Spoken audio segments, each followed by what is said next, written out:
Menteri BUMN Erick Thohir mengatakan transformasi di BUMN membutuhkan waktu yang cukup agar program yang sudah ada dalam roadmap bisa terus berlanjut. Erick Thohir menambahkan untuk menjalankan roadmap itu dibutuhkan leadership yang kuat, tidak terkecuali dari generasi muda. Jadi transformasi BUMN tidak cukup hanya 5 tahun saja.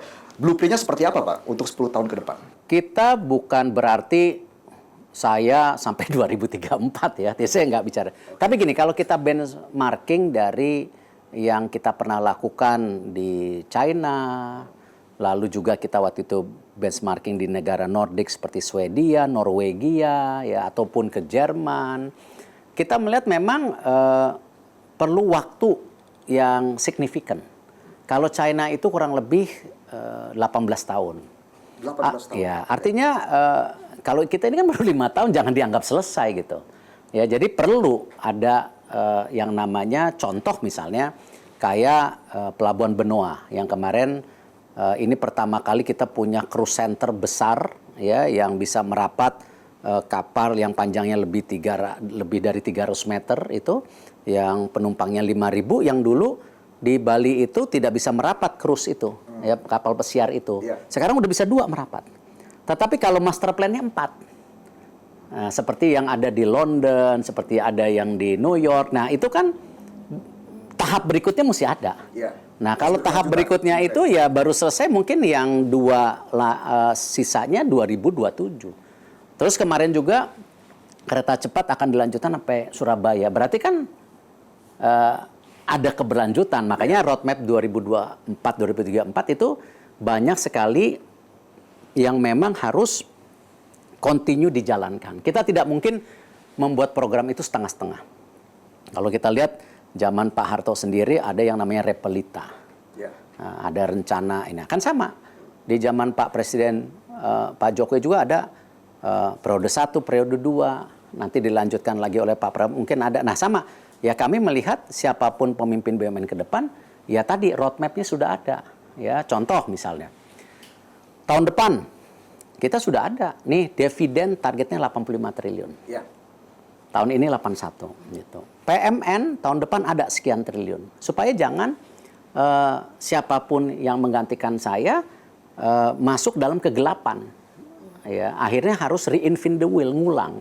Padahal dengan kejadian dunia yang sekarang ekonomi sedang gonjang-ganjing ini, sekarang perang tarif sudah terjadi di mana-mana.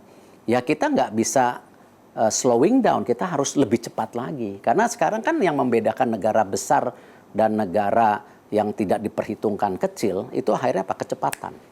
Dan pondasinya Anda bangun. Kecepatan, policy yang friendly to market. Apalagi sekarang dengan teknologi, ada AI, ini jauh lebih cepat lagi. Gitu. Ya kemarin beberapa hal yang saya review, bagaimana AI sekarang masuk ke dunia kesehatan.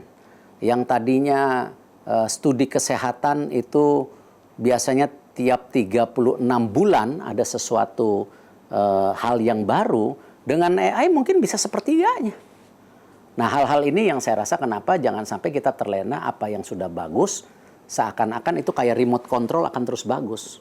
Ya, mesti ada planning, roadmap, dan leadership-nya harus bisa terus menjalankan. Termasuk mencari leadership di Kementerian BUMN yang mampu beradaptasi dengan kondisi yang dinamis seperti itu. Ya harus, makanya saya sejak awal kan percaya, mungkin waktu awal diketawain, saya mau 10% generasi muda jadi direksi di BUMN di bawah 42 tahun.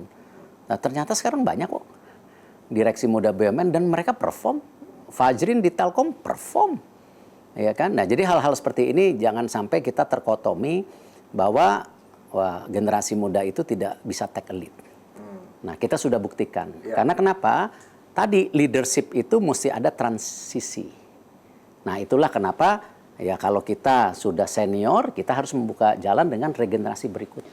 Bagaimana dengan ada juga pertanyaan dari masyarakat kan, apa sih sebenarnya yang menjadi kriteria untuk menjadi komisaris ataupun petinggi BUMN, karena kebanyakan juga lebih banyak terkait dengan koneksi politik dan sebagainya. Bagaimana Anda menjawab ini? Dinamika itu terbuka. Kan kita selama tidak menyalahi aturan yang ada, itu kan komposisinya balance.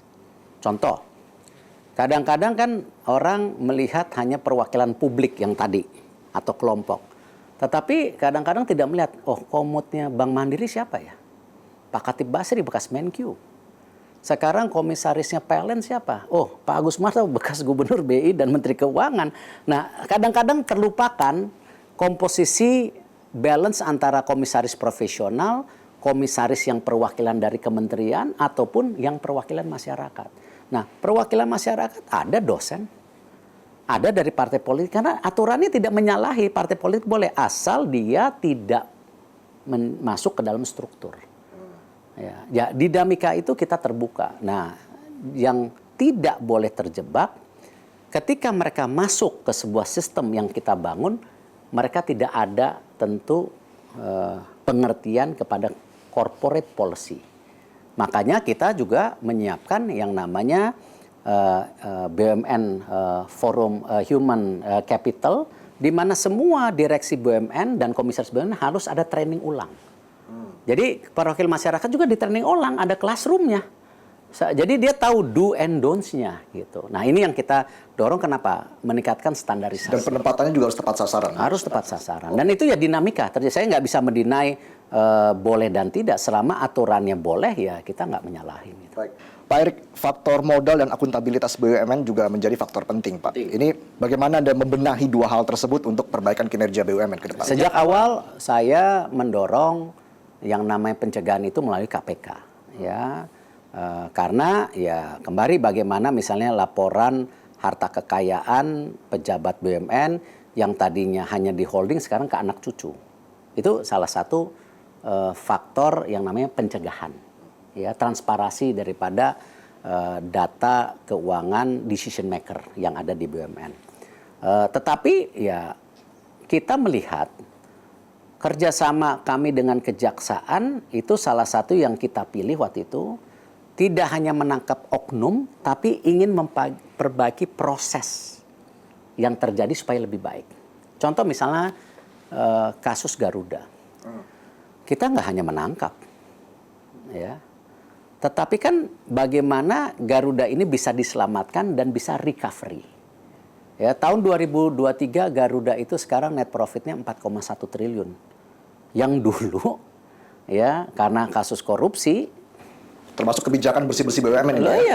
Ya itu yang kita lakukan sama kejaksaan. Bayangkan, Garuda itu harga leasing pesawatnya termahal di dunia sampai 23%. Kalau kita benchmarking dengan negara-negara lain hanya 8%. Come on. Nah, inilah kenapa tadi dengan kejaksaan program bersih-bersih ini tidak hanya oknum tetapi melakukan perbaikan daripada SOP. Ya kita berharap di kemudian hari karena udah ada kasus dan ada SOP-nya, mereka harus tahu do and don'ts-nya gitu. Ada 2 dapen ya yang Anda laporkan saat itu? Dapen ada 8. Ada 8, udah kejagung ya. Bagaimana agar memang kasus korupsi ini tidak lagi mengintai di perusahaan-perusahaan BUMN, Pak? Ya, tidak mudah karena dinamika SOP bisa. Ya, kita udah bikin yang namanya akhlak. Ya, tapi kan masing-masing individu itu, personification masing-masing individu ini kan ya tidak bisa semuanya sama. Ya. Oke, tahun oknum selama itu tidak sistematik, ini oknum, nah itu yang kita harus tentu berani ambil tindakan. Kalau ada sistematik ya itu ada harus correction, gitu kan? Nah ini yang kita lakukan. Baik. Di tahun 2023, tahun lalu Pak, BUMN berhasil menggugurkan dividen melampaui target awal 49 triliun rupiah, mencapai 81 triliun rupiah. Tadi kita sudah singgung di awal ya Pak. Sektor mana Pak yang paling menunjukkan performa signifikan? Memang perbankan, telco masih menjadi tulang punggung. Baru-baru ini kita bisa lihat sekarang dari pertambangan. Karena memang energi hilirisasi ini sudah mulai terasakan. Ya, ke depan saya berharap dari sektor perkebunan, ya, BUMN punya kelapa sawit juga, ya. Kalau kemarin di benchmarking sama swasta jauh banget, padahal lahan BUMN itu 600.000 hektar gitu. Nah, kita coba konsolidasi dari 13 perusahaan PTPN sekarang kan tinggal 4 dan terbagi jadi holding, Palmco, Sugarco dan lain-lain. Dan hasilnya kemarin saya periksa bukunya sudah sudah profit 1,7. Tetapi itu kan harus membayar cicilan hutang yang dulu 40 triliun. Jangan lupa loh, ini restrukturisasi hampir 15 tahun itu. Nah, ini hal-hal seperti ini kita harapkan ada sumber-sumber lain yang kita benchmarking dengan private sector, dengan market, ya, agar BUMN ini profesional dan transparan, dia juga bisa mulai menghasilkan ke depan. Nah, ini yang kita dorong. Bagaimana dengan sektor pariwisata, Pak? Apa tantangannya? Pariwisata, saya rasa kita harus duduk bersama. Kalau Thailand bisa 28 juta kalau tidak salah, Malaysia kemarin saya cek 30 juta, kita hanya 11 juta, ya kita harus bisa. Ya, jadi saya dengan Bu Sri Mulyani, dengan Menteri SDM, pernah mencari solusikan bagaimana PLN dan Pertamina bisa sehat. Ya, nah saya rasa Menteri Pariwisata, Menteri Perhubungan bisa duduk bersama, ya, untuk membuat yang namanya roadmap bersama. Dan kebetulan waktu itu kan saya 1,5 bulan diminta untuk menggantikan Pak Luhut. Ya, salah satu kita bikin terobosan yang namanya Tourism Fund. Ya, waktu itu, ya kan. Artinya apa? Ketika kita ingin bersaing dengan negara-negara lain untuk tourism, tidak hanya kita mengandalkan tentu keindahan alam kita, kepribadian kita, tetapi juga infrastruktur harus dibangun dan mesti ada apa? Event yang ditarik. Ya. Nah, jadi kalau negara lain bisa, nah tapi ini mesti duduk ke sana polisinya gitu. Karena BUMN kan mengelola airport, pelabuhan tadi yang saya sampaikan. Itu terkendali polisi, iya ya, kan? Oke. Lalu kita juga mengelola Borobudur. Ya. Kita sekarang sudah mengkonsolidasikan hotel sampai 123 hotel yang di bawah BUMN yang tadi beri sendiri-sendiri. Nah, ini sebuah ekosistem yang sangat besar yang saya rasa kita bisa buktikan kalau kita duduk bersama bisa. Buktikan Taman Mini ketika Pak Pratik Mensesnek meminta kita masuk bersama Pak Bas, Taman Mini sekarang menjadi atraksi yang luar biasa. Bahkan air mancurnya kemarin saya nggak tahu ini netizen 5 terbaik di dunia gitu. Ini katanya netizen, ya kan? Jadi kita bisa sebagai bangsa dan yang namanya pariwisata itu bisa menjadi sebuah alternatif saya rasa. Selain hilirisasi, selain ekonomi digital dan lain-lain. Jelajahi cara baru mendapatkan informasi. Download Metro TV Extend sekarang.